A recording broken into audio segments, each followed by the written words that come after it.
Summary of An Astronaut's Guide to Life on Earth by Chris Hadfield. Introduction.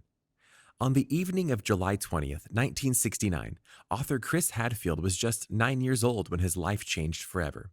Sitting on the back of the couch, craning his neck to see the television screen, Chris witnessed history as Neil Armstrong became the first person to walk on the moon. The image was grainy, but Chris understood what he was seeing: the impossible made possible. Somehow, Chris felt that he was right there with Neil Armstrong, changing the world with him. It was that night that Chris decided that he wanted to become an astronaut. He also knew that as a Canadian, becoming an astronaut might be near impossible. All astronauts were American, and NASA only accepted applications from U.S. citizens. Still, Neil Armstrong had done the impossible by walking on the moon. Surely Chris could do the same. He started his training the very next day, ensuring each decision he made would launch him into space one day. He asked himself, would an astronaut eat his vegetables or have potato chips instead? Sleep in late or get up early to read a book? From that moment on, Chris spent his life training to become an astronaut. Even when his dreams didn't seem like it could be possible, Chris never quit. Throughout his journey to space, he also learned some critical lessons that he applied to his life on Earth. So if you want to learn what it takes to become an astronaut and what it's like to orbit the Earth from space, then keep on reading. Chapter 1. Chris's training began at the young age of 9. In the fall of 1969, Chris threw himself into his studies. He entered an enrichment program that taught him to think more critically and analytically, not just arrive at the right answers. He was taught how to learn. Additionally, his father made sure his kids learned from their mistakes. With 5 kids and living on a farm, there wasn't room for many mistakes. Their livelihood depended on their work. So when Chris hooked the drawbar behind the tractor and broke the bar, his father told him sternly he better learn how to weld the bar back together and get back to work. His father helped him with the welding, and Chris was back on the tractor in no time. Later that same day, he broke the bar again, in the same way. Frustrated, he welded the bar back together again and headed out to the fields. The farm taught Chris patience, and his rural life also afforded him the time to read and study during long commutes to school, 2 hours each way. At the age of 13, Chris joined the Air Cadets, a cross between Boy Scouts and the Air Force. He learned about military discipline and leadership and was taught how to fly. At the age of 15, he received his glider license, and at 16, he started learning how to fly powered planes. He was hooked. He fell in love with the sensation, the speed, and the challenge of trying to execute particularly difficult maneuvers. Then, after high school, Chris applied to military college. Back then, the route to NASA was via the military. So he majored in mechanical engineering, thinking that if he couldn't become a military pilot, he could at least become an engineer and figure out how things work. 6 months before graduating from college, Chris married his high school sweetheart, Helen. Then, as soon as he finished his training to fly fighters, he was stationed at Bagotville, Quebec, where he would fly CF-18s for the North American Aerospace Defense Command, NORAD, and intercept Soviet aircraft that strayed into Canadian airspace. The next 3 years were difficult, and while he loved flying fighters, he now had 2 children and one on the way. Could this work be sustainable for his family? It was dangerous, and his team was losing at least one close friend every year. So he decided to go to test pilot school. He loved to fly, but he wanted even more to understand airplanes. Why do they do certain things, and how to make them perform better? Eventually, he was selected to attend the U.S. Air Force Test Pilot School, TPS, at Edwards Air Force Base in Southern California. This was 1988, and it became one of the busiest years of his life. Test pilot school was tough, but he was finally around people who loved flying and engineering just as much as him. It is also no secret that TPS was a direct pipeline to NASA. But would it allow him the opportunity to join the Canadian Space Agency, CSA? He wasn't sure, but he was committed to the dream. Eventually, Chris was selected to work at the Patuxent River Naval Air Station in Maryland, one of the few major test centers in the world. His time there proved to be critical in launching his career as an astronaut.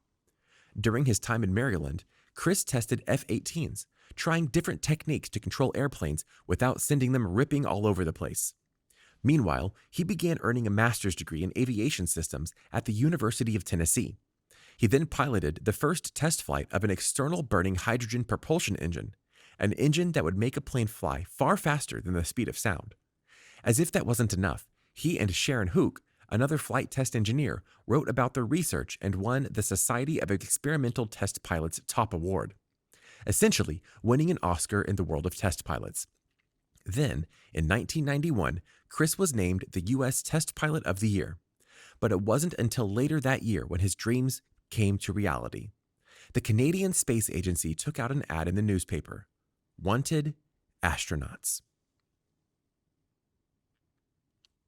Chapter 2. Applying for an astronaut position is a long, rigorous process. Applying for the position of an astronaut is nothing like applying for an ordinary job. Chris had just 10 days to submit his resume, and he was set on making it the most impressive document anyone had ever seen.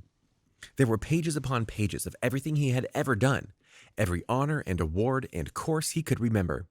He got it professionally printed on high-quality paper and even had it bound. But he didn't stop there. He had a friend translate the entire thing into perfect French and had that version separately printed and bound. Finally, it was sent out and his application became one of 5,329. A few weeks later, a letter arrived informing him he made it to the top 500 applicants. The next step was to fill out psychiatric evaluation forms. He did. The next few weeks, he heard nothing. Fearing he was too psychologically unbalanced, he decided to call CSA and inquire about the status of his evaluation. The guy who answered said, "Hadfield. Here's Hadfield. Congratulations, you've made it to the next level." There were now only 100 left, and each one was asked to go to Washington, D.C. for an interview with an industrial psychologist. When he arrived, he doesn't remember much other than meeting in the psychologist's hotel room and being asked whether he's ever wanted to kill his mother. Another few weeks passed before Chris found out he had made it to the final 50. He was instructed to go to Toronto for more interviews. There, he underwent several medical tests to ensure he was healthy enough, and then went through a lengthy panel interview with people from CSA, including Bob Thirsk, one of Canada's first astronauts. Chris traveled back to Maryland, where he found out he made it to the final 20. The next step was to head to Ottawa in a few weeks to undergo even more tests. Chris knew his body would be put under the microscope, so he began exercising and eating carefully to ensure he was the picture of good health. He also figured out the 100 things they might ask him, so he began practicing his answers, then practiced them in French. The competition was fierce. The other 19 applicants were quite impressive. Some had PhDs, some were military college graduates, and some had several publications to their names. There were doctors, scientists, and test pilots. Each day, they were put to the test with mock press conferences, in-depth medical exams, and an hour-long panel interview with CSA bigwigs, PR people, and astronauts. After a particularly challenging question, he took a gamble by making a joke. The panel laughed uproariously as he took advantage of the time to form a decent answer. Afterwards, he was told to wait for a phone call between 1 and 3 p.m. on a particular Saturday in May to see if he'd been selected or rejected. That Saturday arrived, and at 1 p.m., the phone rang. On the other end was Mac Evans asking Chris if he wanted to be an astronaut. He always had. His lifelong training and his hard work had finally paid off. In the end, only 4 astronauts were chosen, and Chris felt as if he was finally reaching the summit of the mountain he'd been climbing since 9 years old. Of course, he wasn't there quite yet. As Chris states, becoming an astronaut, someone who reliably makes good decisions when the consequences really matter, takes more than a phone call. It takes years of serious, sustained effort because you need to build a new knowledge base, develop your physical capabilities, and dramatically expand your technical skill set. But the most important thing you need to change? Your mind. You need to learn to think like an astronaut. Chris was only getting started. Chapter 3. Preparation is key in space. Chris still remembers the first day he ever left the planet. He remembers thinking, "These are the socks I'll be wearing in space." It seemed surreal. As he and his crew prepared for takeoff, they were hyper-focused, ensuring everything went smoothly for their survival. Suddenly, there were just 6 seconds to go. The engines started to light, and at that moment he felt an enormous, violent vibration. Chris stated, "It feels as though we're being shaken in a huge dog's jaws, then seized by its giant unseen master and hurled straight up into the sky away from Earth. It feels like magic, like winning, like a dream." In just 8 minutes and 42 seconds, Chris traveled through every layer of the atmosphere into space. In less than 10 minutes, Chris was no longer on planet Earth, but it took a few thousand days of training to get there. People are often curious about what astronauts do when they aren't flying in space. Are they just sitting at home waiting for their next mission? Of course not. These same people become disappointed when they hear that astronauts spend most of their life completing Earthbound training. That's because going up into space requires an incredible amount of skills. The ability to pilot a rocket, walk in space, and repair various instruments and pieces of the space station might seem like obvious skills, but astronauts also need to prepare for the less obvious tasks. While in space, astronauts find they are also surgeons, dentists, IT engineers, electricians, and more. They must prepare for every scenario. After all, a rescue crew certainly won't be traveling through space to help them out or bring them home. On a mission in 2013, Chris and his team saw fireworks or fireflies coming off the left side of the station. Initially believing they sustained damage after being hit with a meteorite, they took some pictures and sent them back to Earth. After a few hours, they received word that the International Space Station had an ammonia leak on the port side. Ammonia cools the station's huge batteries and power conversion systems, as well as the living quarters. In other words, this was a big deal. As the hours went by, they received more bad news. The leak was increasing, and the station was losing its lifeblood. The next morning, they awoke to the news that they would be prepping for an EVA day, extravehicular activity or spacewalk. EVAs are typically planned years in advance, maybe months for an unplanned walk. Chris and his team didn't have the time or luxury to plan for months or years in advance. They only had one day. The team decided EV1 and EV2 would be Tom and Chris, not the author Chris. They would be the ones completing the EVA. The first step was to work on their diets. They needed to consume more carbs so they would have enough energy if they ended up spacewalking. Then, they needed to recharge batteries for the spacesuits, gather the necessary tethers and equipment, pre-stage the airlock with all they needed, and resize a spacesuit for Tom. And this was only the beginning of preparation.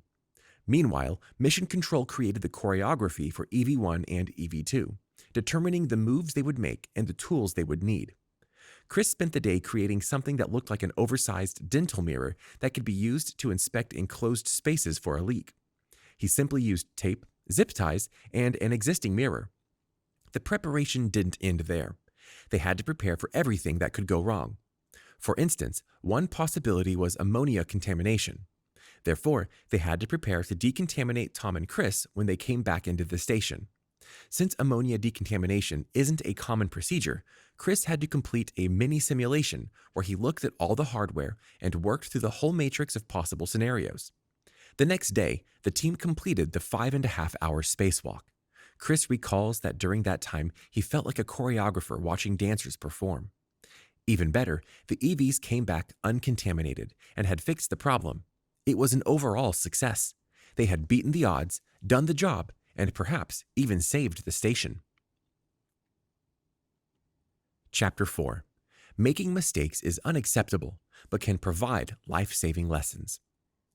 As mentioned in the previous chapter, a major part of an astronaut's job is completing Earthbound training. Much of this training involves completing simulations to become 99% prepared for every mission. Making a mistake or screwing up can't even be in an astronaut's vocabulary. You can only screw up in a simulation, but even then, astronauts try to avoid making a mistake. After all, no one wants to die in the simulator. Simulations are all about creating experiences that astronauts may never encounter, but should be prepared for. These might include things like engine trouble, computer meltdowns, explosions, and fire. Preparation is key for any mission in space, but Chris believes this training will be useful on Earth too.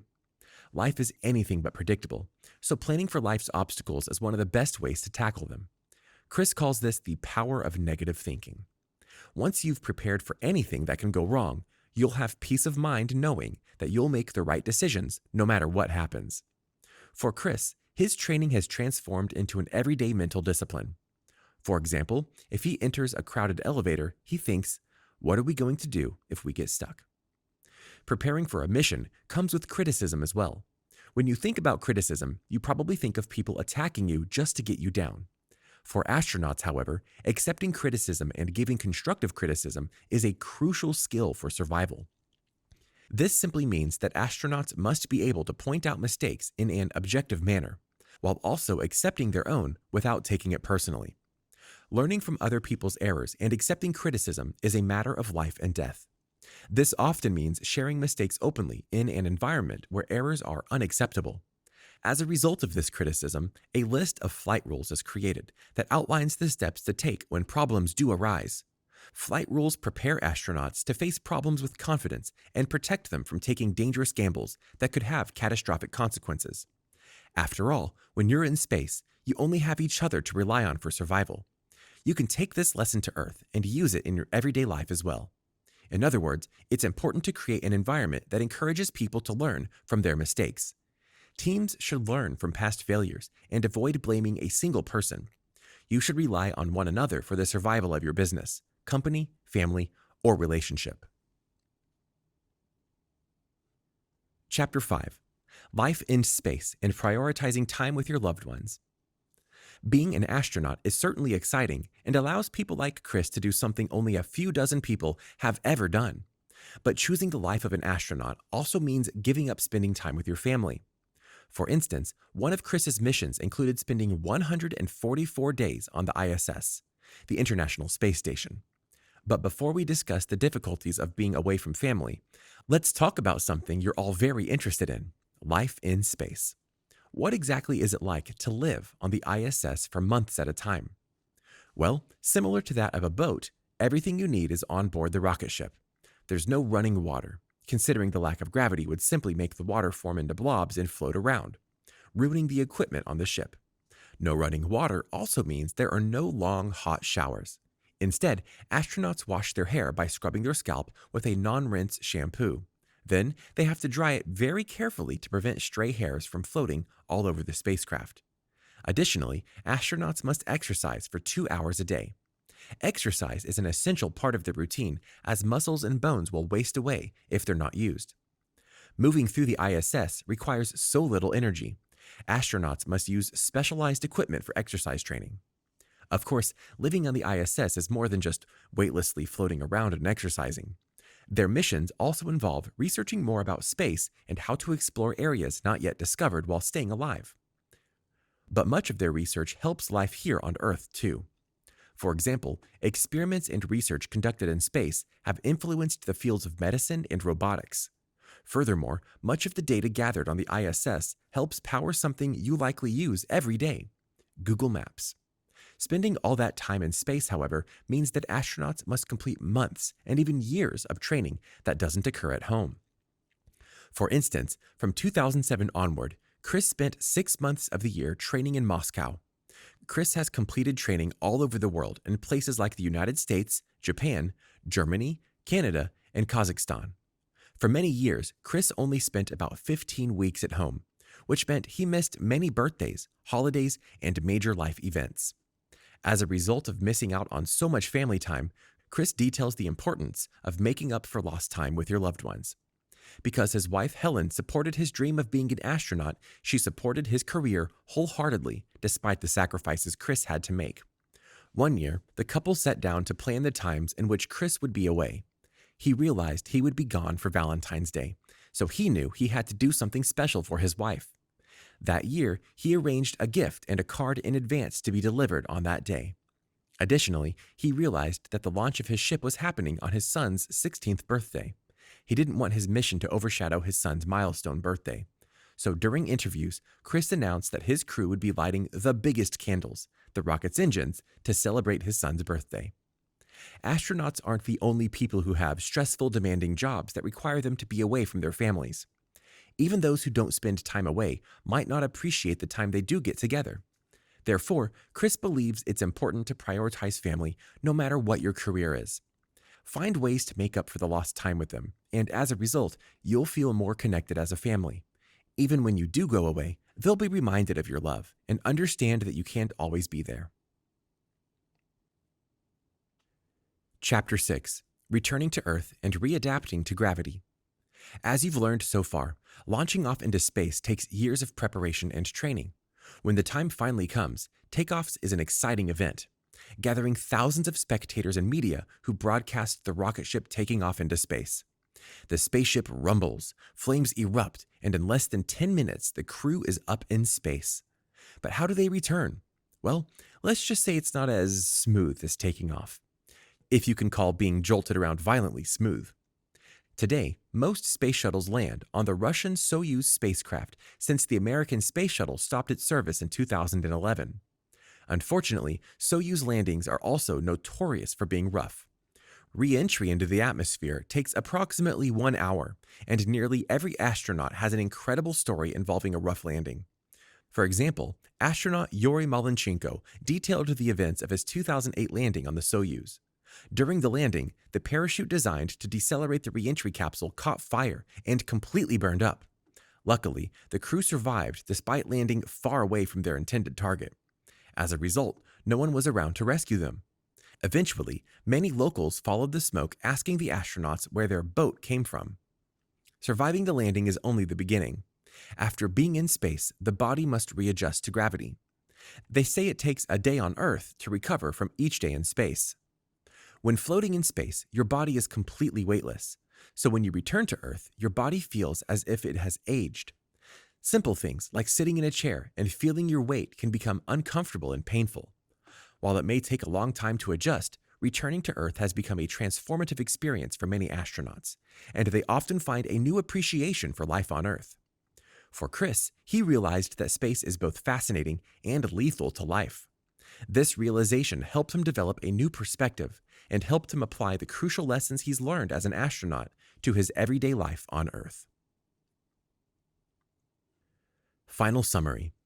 Growing up, many children dreamed of going to space and becoming astronauts, and Chris Hadfield was no different. At just 9 years old, he became determined to turn that dream into a reality. Training for Chris began the morning after he witnessed Neil Armstrong walk on the moon, and every decision he made from that day forward was aimed at helping launch him into space someday. His years of preparation worked out. Becoming an astronaut is no easy feat. It takes years of preparation, continuous criticism, and even time away from your family. Even more, your body goes through physical stress and much medical testing to ensure your body is healthy enough for space. Once you're in space, you'll only have yourself and your crewmates to rely on for survival. Despite the difficulties and hardships, being an astronaut is both fulfilling and rewarding, allowing people like Chris to gain a better appreciation for life on Earth. Did you like this audiobook summary? Click the like button now to support our channel and click subscribe if you want to get notified each time we post a new free audiobook summary on YouTube.